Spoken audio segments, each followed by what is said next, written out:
A medical mishap, an onstage seizure, and a deadly attack with an axe. These rappers gained fame with their music, but became infamous on account of their tragic deaths.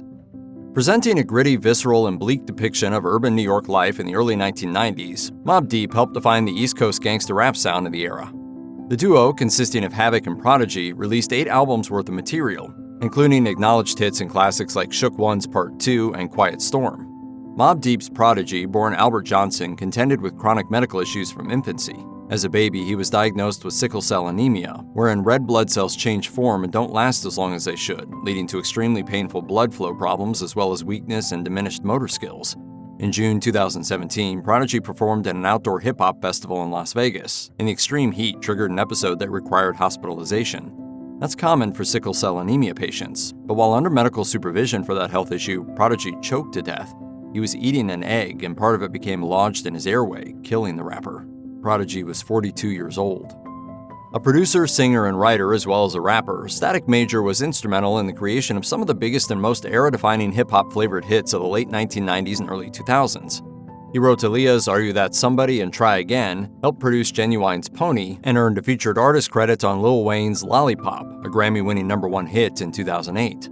In February 2008, the musician-born Stephen Garrett sought medical treatment at Baptist Hospital East in Louisville, Kentucky, the city where he grew up. Doctors explained that his suite of symptoms was caused by myasthenia gravis, a scarcely diagnosed autoimmune disease. It's a chronic condition that usually appears in men over the age of 50. Static Major was only 33, and he wouldn't survive his hospital visit. During immediate treatments, a surgeon placed a catheter into the rapper's neck, and he immediately reported severe pain, not at the point of insertion, but in what felt like his internal organs. An X-ray indicated an improperly placed line, and when the nurse removed the catheter, Garrett lost consciousness. Doctors were unable to save him. The dark, introspective, and highly descriptive rap subgenre known as drill emerged in the 2010s, and Pop Smoke became one of the movement's earliest and best-known figures. In 2019 and 2020, Pop Smoke released Meet the Woo and Meet the Woo 2, the latter peaking at number 7 on the US album chart. In the summer of 2020, the rapper scored 4 top 20 hits, For the Night, What You Know About Love, The Woo, and Mood Swings, but he wouldn't get to enjoy any of that success. In February 2020, the Brooklyn-based Pop Smoke, also known as Bashar Jackson, lived temporarily in the Hollywood Hills area of Los Angeles, in a home owned by Real Housewives of Beverly Hills cast member Teddy Mellencamp.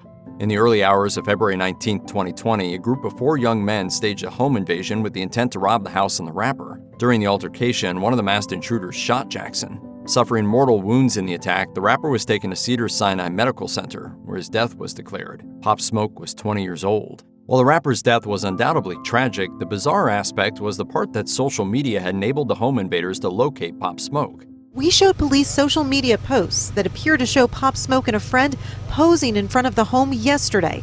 Hours before the crime took place, the rapper had posted photos of elaborate, expensive gifts he had been sent in congratulations for the recent release of his mixtape, Meet the Woo 2, with a label bearing his Los Angeles address. Performer Joe C. joined the Twisted Brown Trucker Band in the 1990s after being spotted in the crowd by Kid Rock. Appreciated for his deep knowledge of the star's early indie work, Joe C. rapped and served as a hype man, helping to popularize his boss and friend's then novel combination of hip-hop, hard rock, and country. Early in childhood, Joe C. was diagnosed with celiac disease. Aside from its gastrointestinal effects in relation to the consumption of gluten, celiac disease is also a serious autoimmune condition that can lead to joint pain, mental health issues, and growth and maturation problems. For the rapper-born Joe Calleja, celiac disease is the reason why his adult height was limited to 3 feet 9 inches. He also endured intestinal pain, and in attempts to stay healthy, he ingested 65 pills and underwent kidney dialysis treatment, both daily. On November 16, 2000, Joe C., who had to cut down on his touring jaunts with Twisted Brown Trucker for health reasons, died in his sleep from complications of chronic celiac disease at the age of 26. James Jimi Patterson built a reputation locally as a musician, and more specifically as a rapper on Long Island, New York. In 2022, Patterson left New York in favor of Tulsa, Oklahoma, and was gearing up to put out his first album. Early in the evening of October 17th, the rapper was sitting on a friend's sofa in the living room of their apartment eating an egg roll. On the other side of the room stood Israel Trejo, in the middle of negotiating the purchase of an axe from another person in the residence. At no point did Trejo and Patterson ever speak, and they reportedly hadn't met before that night. That makes it all the more inexplicable that Trejo decided to swing the axe in Patterson's direction without any warning or obvious cause. The axe landed squarely in the rapper's head.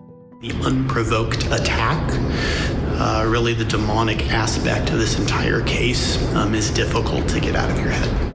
After 3 days in a Tulsa hospital, Patterson died from injuries to his head and brain. He was 22 years old. Police charged Trejo with first-degree murder, for which he received a sentence of life in prison.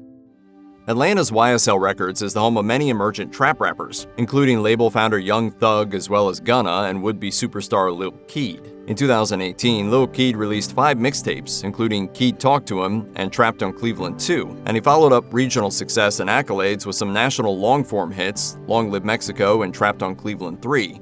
Lil Keed's career was still on the rise when it all came to an abrupt and tragic end. In May 2022, Lil Keed experienced stomach and back pain so extreme that he couldn't leave his bed for 4 days. After his brother noticed Lil Keed's eyes had taken on a jaundiced yellow hue, a potential sign of liver problems, he took the rapper to a Los Angeles hospital. En route, the rapper had a seizure and lost consciousness. About 2 hours after arrival, Lil Keed was declared dead. He was 24 years old. An investigation conducted by the Los Angeles County Medical Examiner coroner determined that the rapper's death stemmed from an undiagnosed and untreated case of eosinophilia. In that rarely diagnosed condition, the body dangerously overproduces eosinophils, a variety of defensive white blood cells, possibly in response to a threat of parasite, cancer, or an allergen.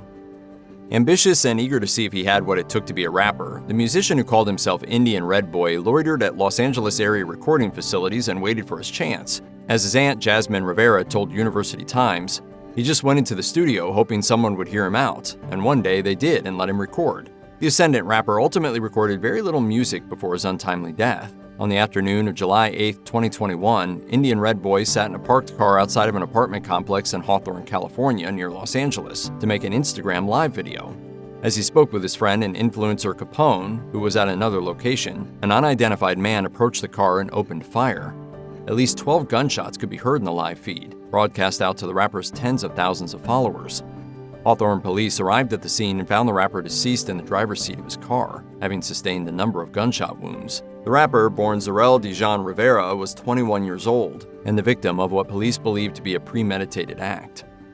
Born Constantino Soblanogla and adopting the name Costa Titch, this rapper was among the biggest rising stars in African hip-hop, utilizing lyrics in English and South African languages as well as cutting-edge American beats. Albums Made in Africa and You're Welcome proved to be big hits in the 2020s, and Akon recruited the rapper to his Convict Culture label and performed on and amplified the remix of the hit Big Flexa.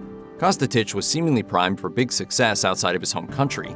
Costa Titch was a major draw to the 2023 Ultra Music Festival, staged in Johannesburg, South Africa. As he performed his set on March 11th, the rapper suddenly fell down on stage and was assisted back to his feet by one of his dancers. The performance continued on for a few more moments, only for the rapper to once again stumble, this time tumbling off the stage. Despite receiving emergency medical treatment, Costa Titch died shortly thereafter. He was 28 years old. More than a year later, the musician's family shared the results of an autopsy, which determined that a combination of long-term stress and pressure on his heart triggered an irregular heartbeat, which then led to a fatal seizure. A rapper and singer associated with the Afrobeats movement, Mohbad, born Illyrio Lua Olandemiji Oloba, developed a significant following in his home nation of Nigeria. He represented a voice that is not normally heard in Nigeria, and that's for the inner city youth. After he performed a September 2023 show in Ikorodu, Mohbad engaged in a violent altercation with a lifelong friend and fellow hip-hop musician known as Prime Boy. Mohbad reared up to punch Prime Boy but didn't make contact and instead hit a car window, severely lacerating his hand. Over the next couple of days, the untreated injury grew inflamed and became extremely painful, leading the rapper to seek out medical attention, and he went to a nurse's assistant who practiced out of her home. She delivered multiple medicines intravenously, including what was supposed to be a tetanus shot to prevent potential bacterial infection. Immediately after, Mohbad suffered seizures and died in the early morning hours of September 12, 2023. The musician was 27 years old. The National Association of Nigerian Nurses and Midwives reported that the nurse who delivered the medicine wasn't a licensed medical professional, and she was subsequently arrested.